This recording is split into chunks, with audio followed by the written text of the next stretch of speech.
Henry Galley, what are you doing here?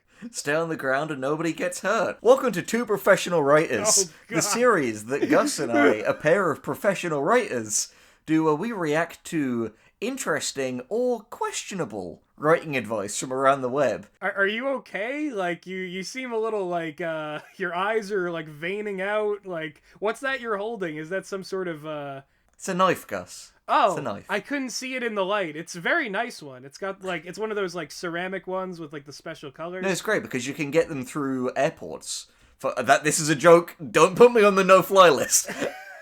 I'm glad you said airport and not, my body, my skin, my flesh. As you people at home, if you've clicked on this, you may know that Gus and I previously did a big and pretty popular video on some of Lily Orchard's god-awful writing tips, and then we made a little follow-up where we shared some of our writing tips. But the fact is, writing is a big and complex thing, so, you know, there's a lot of viewpoints, a lot of opinions. A lot of nuance, a lot of different takes that some people could have. I'm still wondering why this hostage situation is taking place. These are things I know. So for context for the people at home, just as last time, Gus doesn't actually know where the writing advice is coming from. So Gus, you've reviewed on your channel a lot of things that are series, like for example, Steven Universe, Star vs. the Forces of Evil. Like we don't have to talk about, you know, cartoons. She-Ra. I also did She-Ra. Yeah, oh yeah, She-Ra.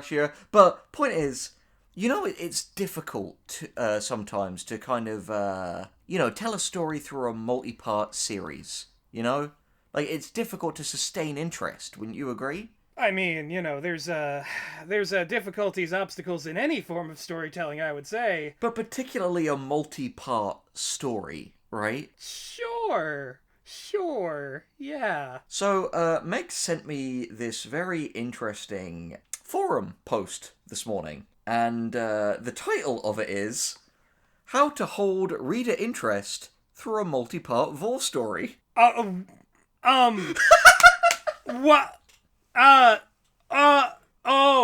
Wait, okay, sorry, hang on. So, I heard what you said. Did you, by any chance, editorialize, add a word in there? No. Because, like, okay, well, maybe you said it by mistake, because I could have sworn I heard, like, a V word. A V like word of some kind.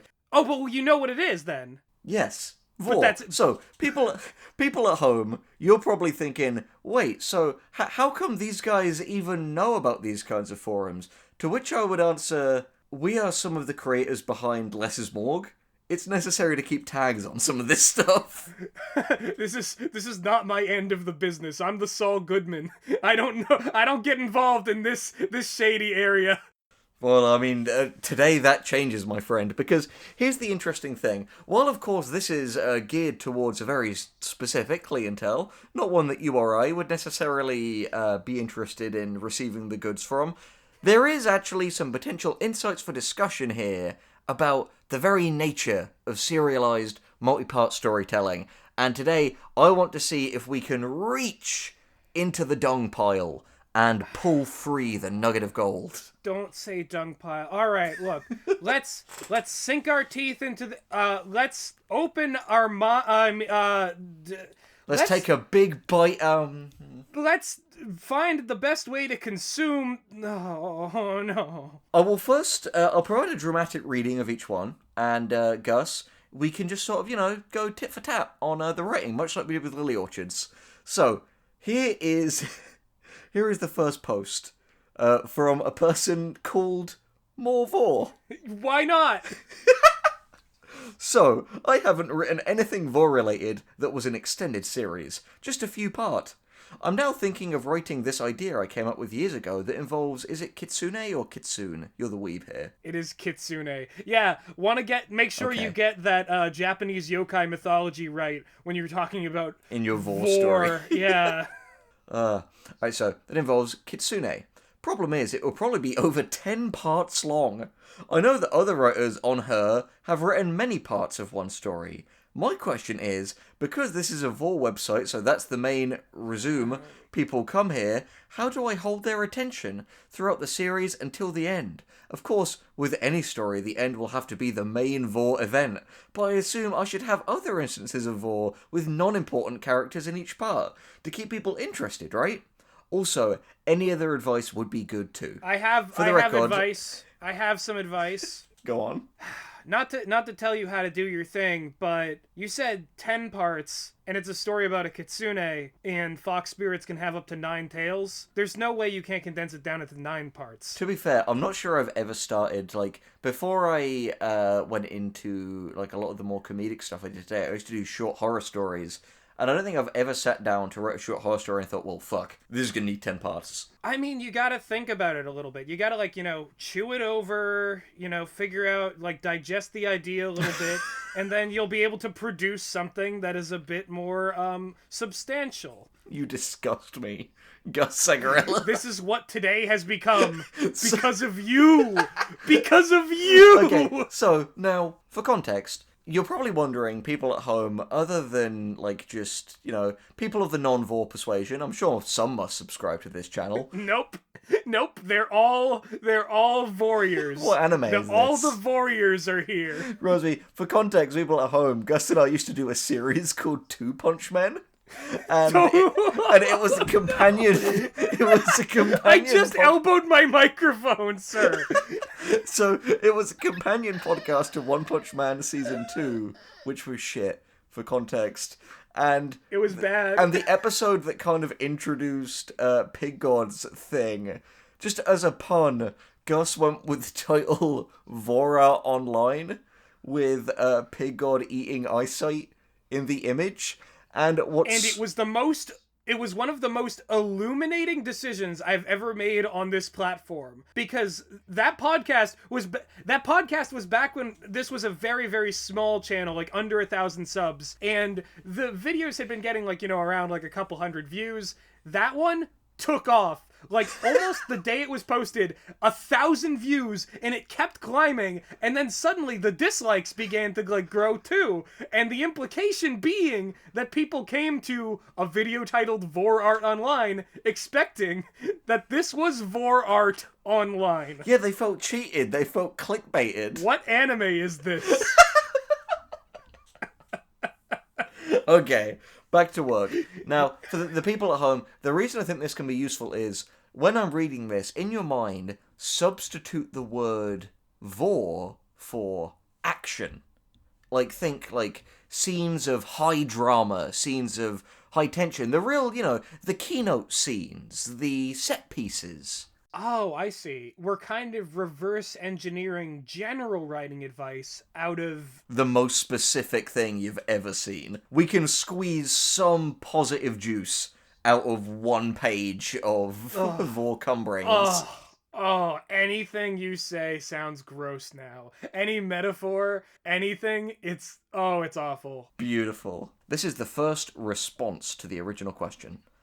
I know that Eater99, then in parentheses, if I remember his name. Okay, more Vore and then Eater. Eater, I hardly know her. Okay, but more Vore and then Eater99. It's like, yes, we get it. This is a Vore forum. We get it. You don't see me coming out here with hi, I'm YouTube man number 92. What? Oh my god, you've got to love the brand consistency. It's me, though, right? Writer 003. So Eater99 wrote a series that is quite long, but didn't have Vore in each part. As for me, I tried once writing a several-part story, but since then I found it easier to write one big story and then break it into smaller chunks from there, which incidentally was how the Channel Awesome movies happened. So you're in the right direction. Anyway, if it's a good story, but especially long, readers won't mind waiting a part or two to get to the Vore. Then in parentheses, I know people will be waiting a while. In a story that I'm currently working, the use of parentheses here is baffling. This will probably be on the screen, but very strange. It's over 30,000 words, and Vore only really happens towards the middle and end. if your prose isn't so strong, you'll probably need to give it a horny injection to get the other kind of reader to make up for the ones you might miss out on. Oh God. So Gus, how are you feeling about this so far? I think that this is kind of true in anime, that like if your writing isn't strong enough, you just inject horny into it and people Or will just any kind of fan service, whether it's like, because like in like horror movies, for example, movies that have shit writing will pile on the gore, so at least there's something, you know. Yeah. Like I think that this is certainly a thing people do. You know, I think that maybe we should try to get people to be better writers rather than just like Cheat, basically. because you can have the horny with the good writing, you can have the gore with the good writing. Doing the one thing that people like want, like in sort of a instant gratification way, it won't make your story stick around. You'll eventually hit this point where, oh, someone did that but also did it better in terms of the writing or the, you know, directing or the plot, and you know, my thing's gonna be forgotten because I cheated. Yeah, and I think honestly, the more like actually interesting piece of advice here comes in the prior part, where they said if it's a good story but especially long, readers won't mind waiting a part or two to get to the Vore. Now again, substituting Vore for like drama, action, set pieces, keynote scenes, etc. It's true that I find you, like, when you're making a really good piece of work and you are proud of every aspect of the story, you don't need to be a key jangler. Like, you don't need to, like, get nervous that people are going to tune off unless you're, like, throwing a haunch of meat into their cage. Like, you need to respect your audience. It actually seems like almost contradictory to the second part. Like, you know, let the build-up happen organically. Like, rising action is not just like, oh, things just start to happen. It's things leading into each other. It's like a sort of causality. It's like, and the characters become a part of that with their choices. It's not just characters are inert and then they begin to move when they need to. I'd say that that's not how a interesting story builds towards its climaxes. Yeah, I agree, and I think there's a lot of debates over ideas like in media res. Sort of like, should you start in the thick of it and then pick things up after? The thing about in media res is sometimes it can betray a lack of confidence. Like, it can help to get to know characters before things happen to them. I would say maybe you should not eat dessert before you've prepared the meal. And you definitely shouldn't eat people. Next comment on here. This one actually has quite nuanced advice. Are you ready? I am bracing in my nuance jacket. So this one is from Vorlord 16. It isn't. I made it up. I just thought it'd be funny to make you think that. You had me. You had me because that was believable. He's committed Vore crimes. Oh, it's the only crimes I commit, baby. Again, like, well, like, again, I'm not knocking it. No, it's just funny whenever you encounter any like specific area of the internet that has got its own thing, that has got such a clear gimmick. Exactly. Like we're not kink shaming anyone here. We're just like, oh, we're in a land, you know, we're in Rome. No, absolutely. And we're trying to figure out what Romans do so that we maybe can do it. Or maybe not. Maybe we're not Romans. It's okay. Yeah, but no, absolutely. It's like I said earlier. Like, we make Less is Morgue. The main character in that eats people, and that attracts a certain section of the fans. Yes. The Vorlord. Yeah, the Vorlord 16. Some motherfucker is going ham on his car horn. He's being eaten, and he wants to alert the authorities. Yes, but yeah, it's much like, go check out our fucking Monster Girl Safari series. Trust me, we've seen worse. Anyway, in theory, it depends extensively on if you are writing fiction for the sake of writing fiction that happens to contain elements of something or someone getting eaten as elements within the storyline. God, that was written in the most, like, lawyerly way. If you intend for the focus of every arm of the story to be one more instance of Vore. If you are doing the former, the answer is by doing whatever it normally takes to keep a person interested in your ongoing storyline. This means interesting plot hooks, sumptuously written settings, well-designed characters, interesting backstory elements, logical plot lines and motivations, build up towards the finale, and the like. Quick time out there. So what are you thinking of that so far, Gus? Well, I mean, although I shuddered from the mention of the word Yeah. sumptuous, the Oof. the logic is there. That is good advice because, it's like, okay, you are writing the story with some premise. Let's say like you wanted to write a fantasy story about like an ancient evil being like unleashed and all the things that it does to the world. You still have to build the plot line and the characters around like logical motivations and stuff and figure out where to deploy the core premise that you're like writing for. Yeah, no, absolutely. Like, it's a good point that just, regardless of the story you are telling, regardless of genre, characters, the particular mechanisms of the plot, there are certain things that is just best if you do, if you want to tell a good story. Whether you're trying to make, the next Oscar winner or a multi-part Vore series, like, you have to respect the bones, you have to respect the fundamentals. Like, Respect the bones.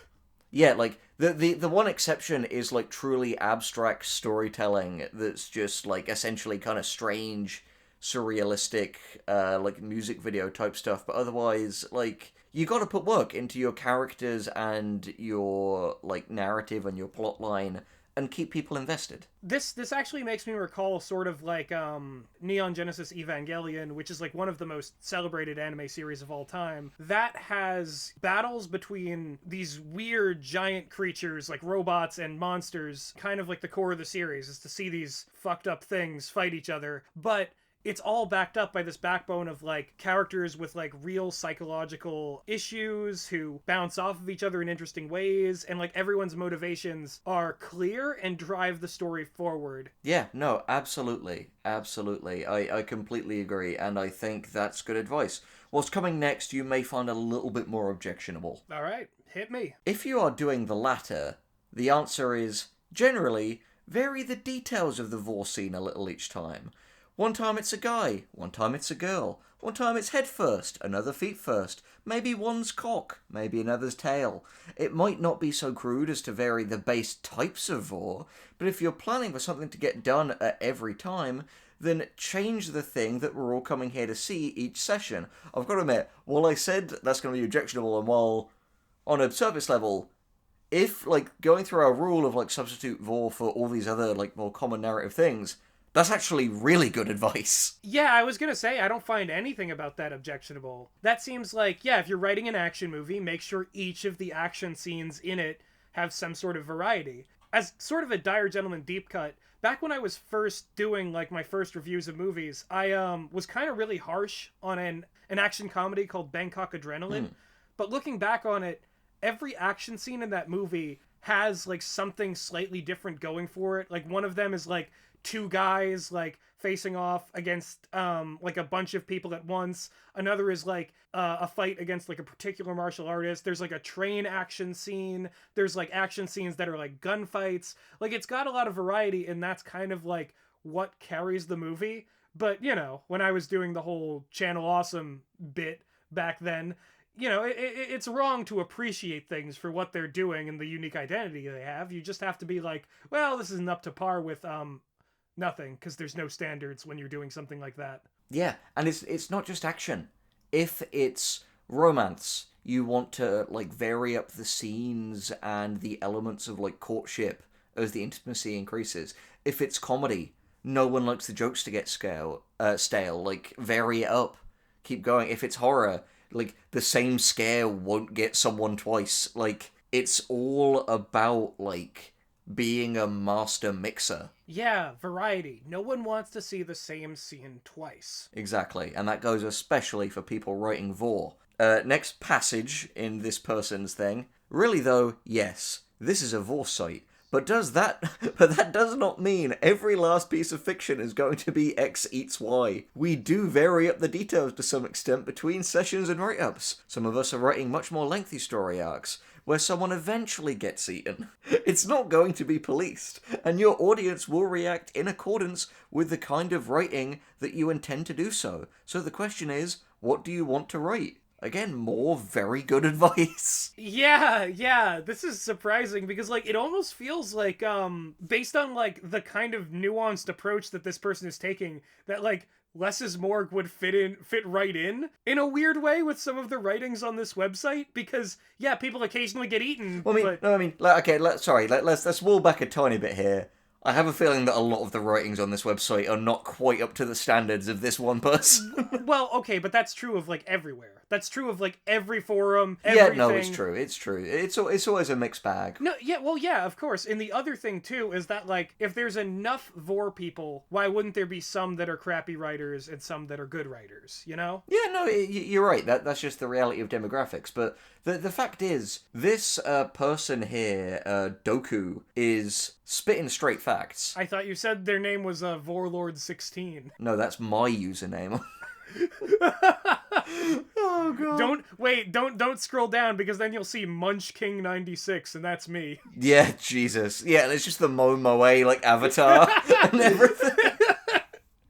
Like you've not even tried to hide it. It's got with like a tongue photoshopped out of the open mouth. No, I'm eating a whole moment.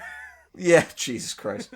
Alright, but yeah, no, Doku is completely right here. The expectations for the type of thing you're writing depend on the type of thing you're writing. The fact is, if the kind of thing you're writing was never going, like, if the kind of thing you're writing for audience Y was never going to appeal to audience X anyway, then you're just wasting time and effort by, like, adding elements to, like, cater to audience X. Again, to quote our Lord and Savior Mike Ehrmantraut, no half measures. Yeah. Full measures only. Exactly, and yeah, I think this is legitimately, from this one person, really good advice. Like, everything we've said up to this point from this person, just follow that shit. It's good writing advice. They're setting the bar really high. Like, I can't wait for the inevitable forumite collapse of brain cells. Like... Yeah, oh no, it's coming. It's coming. Is this our, like, reptile king? Is this our protagonist, our moral center? Yeah, this is our holy grail. But anyway, they put after that, caveat. I'll also add that, to an extent, if you are going for simple fetish fuel writing, you probably don't need to overthink this that much. If your audience like one, vary it a little, but they're not going to demand huge differences. I've found that consistent styles of writing tends to draw a consistent response locally. Now, that's one of those things where... Okay, I'll admit, I have had this mindset with some things, but it's not a good mindset. Like, I used to write on the r/nosleep forums a lot back in my, like, pre-turning pro days. A nasty thing happened where the writing suffered because I thought, like, okay, how do I make this more no-sleepy? Like, how do I appeal more to this audience, even if it means, like, slipping into certain cliches? This also feels like a description of the, light novel. The entire genre of light novel, where it's like... I Vore guy in another world? Yeah, where like, it has to, like, play to this very specific style. It's like, yeah, it looks like other light novels. It's very, like, minimal. The characters' like, inner thoughts are, like, just spelled out. And, like, the storylines are usually, like, simplistic, and you have to introduce, like, a new cute girl, like, every, like, 2 chapters. And, don't worry, only half of them will make it into the anime adaptation, but they were in the novel, so at the very least, you got it to fly off the shelves. That's the goal of these things, and they're all samey, and that's why, like, there's a bajillion that don't get adapted. And I think, to be honest, the same, like, just so we're not picking on Japan... In England, America, etc., the exact same could be said for your, like, paperback thrillers. How many times in a bookstore or something have you seen a book where the cover is, like, footprints on snow? It's, like, a detective with a troubled past versus a killer who can't be beat. Like, that kind of shit. Or, like, he wants you to play his game. Like, stuff like that is the exact same, like, James Patterson fucking cut-and-paste formula bullshit. But it sells, Yeah, this exists everywhere. Like, look at the world of webcomics. Like, how many webcomics are just like, there's a couple, and one of them is typically horny, and the other one has sometimes had enough. Yeah, no, it's true. Like, yeah, the fact is, in any type of writing... You can just coast. But isn't it better to aspire to something greater? Yeah, don't imitate. Innovate. Leave the medium better than when you came into it. And even if you're, like, literally making porn, What's coming to mind is Dickie Greenleaf from The Big Lebowski saying, the brain is the largest erogenous zone. Yeah, yeah, that's the thing. It's like no matter what your medium is, try to do something like interesting with it, Subvert expectations. Yeah, no, exactly. Like, put some effort in, and it's not saying that, like, that you have to make the Citizen Kane of Vore stories or whatever. But someone should. Someone's going to, and if you don't even attempt to do it, then someone else will steal that from you, and you'll live in this bitter state of having never attempted to make the Citizen Kane of Vore. Yeah, no, exactly. To quote another movie intellectual, Ricky Bobby's dad from the Talladega Nights, The Ballad of Ricky Bobby, saying, if you ain't first, you're last. Yeah. Are you ready for the next one? Because I'm not sure if we'll get that standard of quality again, so it may require a bit more editorialization from us. No, this is probably the last gasp of sunlight we have before the teeth close around us and we begin to feel the sticky, slick... Before the digestion sets in. Yeah, of just going down the tube. Stop it, Gus. I'm starting to get a bone dog. Alright, so... What did you just say? I love that, like, this episode of Two Professional Writers, we are embodying that exact webcomic cliche you were talking about. Yeah. Just go on, man. Just keep talking. Tell me what's next. Alright, so this one from Throat Goat. Is that real? No, it's not. Stop! Stop it! How can you do this to me? Every time. You're tearing me apart, Henry! First and foremost, write what you want. People will come in time. As long as you are happy with what you make, then people reading it will also enjoy it. Do you know what? There is actually a lot of truth to that. Yeah, sure. I mean, you should always be trying to practice and work on yourself. I'll put it this way. Of course, the tenets of craftsmanship and quality matter, but in terms of content, if you're writing what you enjoy, other people who enjoy that kind of thing will find it. Oh yeah, no, definitely. Like, and a lot of people might jump in and be like, yeah, if you write the bad things, then people who like bad things will like it. And it's like, that's just outside judgment. If that works in your little niche and it, fulfills you, like, whatever, and if at some point you outgrow that form of writing or you like want to go in a different direction, figure out what your new audience is and cater to them. As long as it's still in line with like your authentic representation of the stories you want to write. No, exactly. Like, the advice that I would draw from that is, do what you love, follow your vision, but always respect the craft. Exactly. And one other thing I just kind of want to say is that some people might see this as like a sad thing, but I think that it's a good thing that like no one individual is entirely unique. There are pieces of us that are cultivated from like, our surroundings, from the type of stuff we've consumed, by like, just what like works well for us. Like, if you think something and you put your mind to writing something, there is someone out there who it's going to resonate with. And that's a good thing. There's nothing wrong with taking heavy inspiration from things, but you need to develop elegance in integrating those things into what you're making. And the metaphor I always use for this is, when you're making a cake, no one wants to taste the flour. Yeah, they want to savor that sumptuous... I want to stop now. Yeah, alright, next one. What's the next one? Alright, so next one is, aside from all the standard advice, don't make your readers wait too long between Vore scenes, and don't skimp on those scenes. Yeah, if we're using action or drama, like... Oh my god, Gus. On this forum, they, based on how often you post, give you, like, a rank beneath your name. Oh. Beneath this person's name is Advanced Vorophile. Advanced Vorophile. This isn't any average, ordinary Vorophile. Doku, by the way, who gave the best advice, their rank is Intermediate Vorophile. Oh, I can't, so they're a bit speaking above their rank here, and yeah. And now their superior has come in. Yeah, no, exactly. Like, oh, you're here with all your artsy-fartsy shit, but, like, honey, if you're on this Vore forum, you gotta deliver the Vore. Listen, I'm here to give the verified truth. It makes me think of this joke that Cody Ko often does in his videos, where he's imitating like an old-fashioned like Hollywood producer's like, "This is Hollywood. We need boobs. We need ass. Like, We need people sliding down each other's throats. That's what we need. we need esophaguses. Esophagi. That's a... Why'd I pick that word? We need esophagus. La, la, la, la, la. We need esophagus Zagarella. Yeah, they used to call me that in college. Yeah, that could be your Vore name. Esophagus. Esophagus. Oh, that's so cursed. Oh no! And they'll call you Henry Gullet. Oh god, that's so gross. This is awful. Why did I do this? I'm peaking the levels like a motherfucker on this, but fuck it, we'll do it live.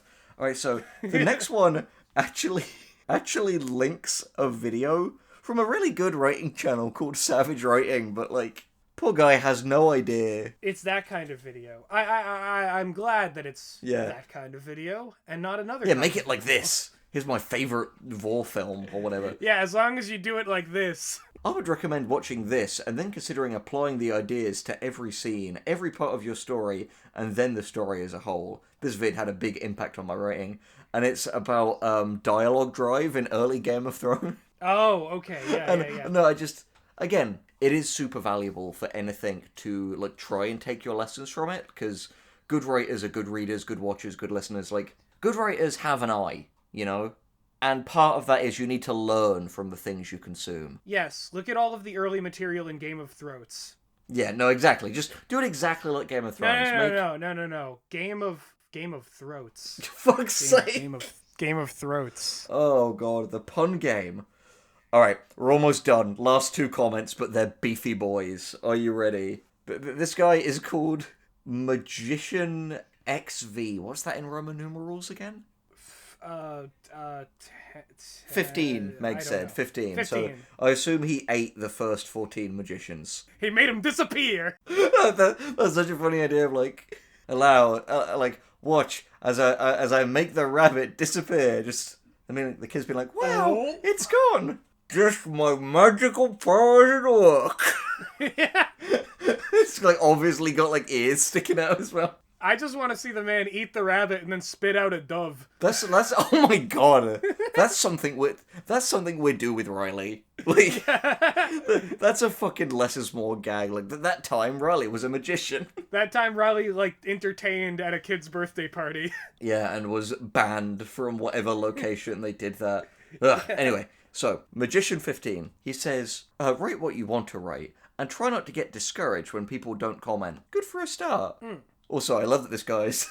I love that it feels like he's kind of... This is taking it in bad faith, but it feels like he's kind of assuming that people won't comment on this other guy's thing. Oh, yeah. Like, don't feel bad when people don't comment. Don't feel bad when nobody cares and respects your art. Don't feel bad when the world just, completely neglects you. Honestly... Don't feel bad masturbating alone in your apartment that you've designed to look like the inside of a stomach. Those are your nuts. You choose when to bust them. It's fine if no one else is there for it. You can pick your friends, and you can bust your nuts, but you can't bust your friends' nuts. Hey, man, stop busting my nuts. Hey, quit busting my nuts, man. People go like this, and there's just like a quiet, like, jacking sound. Oh, man, stop busting my nuts. Why did you do that? This video. How did you Pure chaos. I'm sorry. It's not even wanking, that's crime audio of someone bludgeoning a frog to death. You just This is the murder of Kermit. Well, wait, Gonzo, why do you got that hammer? Oh, God. That sounds much more like Jordan Peterson than Kermit. I'm sorry, it's a habit. It's force of habit. I've lost my Kermit. Jordan Peterson was swallowed by the Chaos Dragon and he realized he liked it. I have now understood that the only way for you to succeed in this world is to be consumed by the dragon, to slide down its throat, into its stomach, and feel your body merge with the universe as you are melted slowly by its digestive acids. If you'll excuse me, I need to go to the bathroom real quick. Don't ask why. Bye. Magician 15 says, the majority of folks on, I won't say the forum name, because again, I've been careful about not saying the forum name because I don't want like people to brigade or anything. Yeah, exactly. This feels like the ethical way to do it. Also, if any of you knuckleheads watching would even think of like brigading people or doing any of that, don't. I don't want to be associated with that sort of stuff, and not even in a haha wink funny way. Don't ever do that on my watch, or Mo will find out and he'll break your kneecaps. Yeah, the only thing we ever want you to brigade are the videos of a channel called Vivzy Pop Club, and even then, only with the comment, hashtag just sell it to Mo. They gotta know. The majority of folks here on forum name are here for porn. That's the simple fact of it. If you want to tell a long story that involves Vore, but also has other elements, do it. Just be prepared for a small amount of feedback. I deal with this all the time. I tell the stories I want to tell, and they're often a fair bit longer than what most of our porn-seeking the audience wants. Sometimes they resonate with readers. More often, they don't. It can be disappointing when you've written what you think is a good story and no one else seems to care. But if writing is important to you, heave a sigh and keep going. Wow, this... You know, I think it's pretty telling that the people on this forum were not willing to read this guy's entire rewrite of The Great Gatsby, in which Gatsby vores Nick at the end. You know, it's really telling where their priorities are. I'm trying to think of a Vore pun for The Great Gatsby, but my mind is The Great Scatsby. Ah, God. All right. Ew. I want that green light. I want to eat it. I want to eat that green light. Jesus Christ. The green light was just like the bioluminescence of like a giant anglerfish across the water. I'm just thinking all the great American novels now being about Vore, like a Vore in the rye. Moby Dick is just like Ahab's like, that whale ate all my crew members. I want to be eaten too. Yeah, it spared me somehow. Yeah, I want to go into that whale. This guy ends his comment with, "Don't give up. Don't get disheartened. Keep writing. Keep telling your stories. Your voice will find its audience." I just love that he's like given that like you know that's like an uplifting note for what was otherwise quite bleak advice. If you're gonna open your mouth, either put something in it or speak loudly and proudly. Sir, it's put someone in it. In all seriousness, though, serious writer hat back on. I think put angel dust in your mouth. Jesus. You won't in any way benefit from being defeatist in writing. Like, if you, like, count yourself out, you're losing before you lose. At the same time, though, on the other hand, just to be fair, it is also good to have measured expectations about things. Just none of this mindset of, no one will ever understand me, no one will ever understand, like, my particular thoughts. It's like, no. There are so many other factors, and it's not that you're not special. Like, everybody has their own way of being special. But there are people out there who can relate to your experiences. No man is an island, as John Donne says. Alright, so last one. Are you ready? Yeah, I'm bracing. This is a big old paragraph, or two of them. Alright, so, hum, ... I'm not gonna lie, already starting with hum. Yeah. Bad sign. For like, there's crossover between the people who write their hms and people who write heh, spell H-E-H. It's worrying. It frightens me. It's like, okay, whose skin is like hanging from hooks in your basement? Anyway, hum, ... There is no correct answer here. There are plenty of... Oh my god, punctuation, please.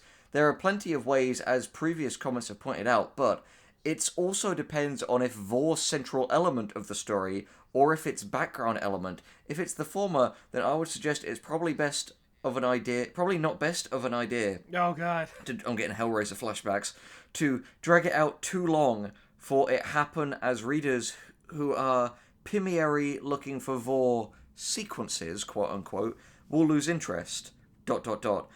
I would personally try to get it in as soon as possible, after at minimum setting up what minimal character background, then in parenthesis age, looks, sexualities, etc., and what are their motivations are regarding Vore. Why would they want two tuos eat someone? Or get eaten, for that matter? This is for the first chapter or singular story. When it comes to additional chapters, it's best to leave some sort of cliffhanger on what can happen next. More obvious the better. Example, person A eats person B, but there is also person C in the story, so the sequel chapter can be about A eating C or vice versa, or person A eating person B, if non-fatal, or versa, i.e. B returning the favour by eating A. I always prefer to see cliffhangers resolved, so I always like to point them out to the original author when I think they are obvious. No. Oh, fuck this guy. But I want to stretch one thing. It's 100% up to original authors to decide whether they want to resolve said cliffhanger or not, ... Then last thing, if Vore is the later, i.e. in the background element, then there is no requirement on when the Vore should happen. It doesn't have to happen in the first chapter, or the next, or any chapter at all for that matter. It can be as casual as only being implied off-screen format, but it can also be mentioned more directly as in regular Vore-focused story once, but then not much prior or after. So don't listen to anything that guy said.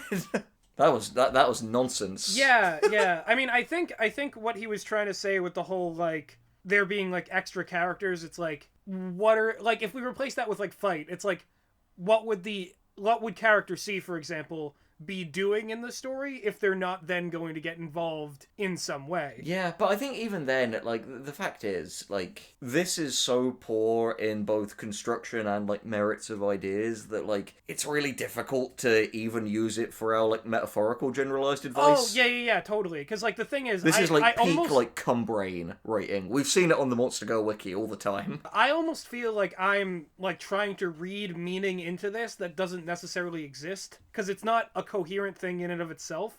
I'm just also kind of, I think what stunned me in the middle of that, and got me thinking about just that one passage, is just this idea of, like, turducken Vore, in which a character, like, character B eats character A, and then C It's the old woman who swallows the fly type thing. Yeah, the old woman who swallows the fly. Do you think that story, that storybook is what awakened a lot of, like, Vore, like, fetish in people when they were, like, little? Like, I would bet money on it. If you have found your way to this video, like, from the Vore side of things, tell us in the comments your opinion on there was an old woman who swallowed a fly, because I'm genuinely curious. that's the most interesting thing. I really want to know. Like, were there just, like, a bunch of kids who were just like, Mom, Dad, can you read this book again? I don't know why, but I really like it. Tell us in the comments, folks. What was your Vore awakening? Is that something that happened? This video just gets, like, the most engagement of any video ever, because it's got, like, the two professional writers and Vore in the title. This is when we really find out how many of my commenters and subscribers are into it. I knew to some extent that, you know, my YouTube audience were consumers of media, but I didn't know about this! In summary, I've got to say, we've ended this video on much higher spirits than we ended the Lily Orchard one. Yeah, because this almost got me to be like, you know what? Maybe there's some interesting writing in some unexpected places. Maybe writing is like food, you know? There's, like, a variety of stuff. You should always try new things. You know, sometimes the texture can be a little strange. Sometimes the flavor's a little different than you expect. But if you can just, like... You can metabolize it. Get it and down have big mommy and accept milkers it into your body. Then maybe you're fulfilled. Yeah, it'll provide you nutrients. And have big mommy milk. Okay. Jesus. All right. So let's end this before we get into other fetishes. Vore forums will give you better rating advice than Lily Orchard. And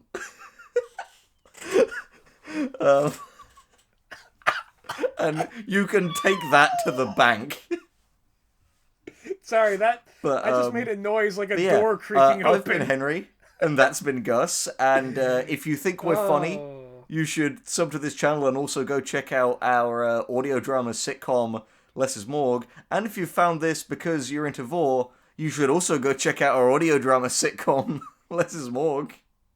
main character eats people, so Yeah, featuring a ghost and a ghoul talking about stuff. exactly. Anyway, But yeah, no, that was great. Thank you for joining us on this Odyssey, people at home, and remember, Vore safely. itadakimasu.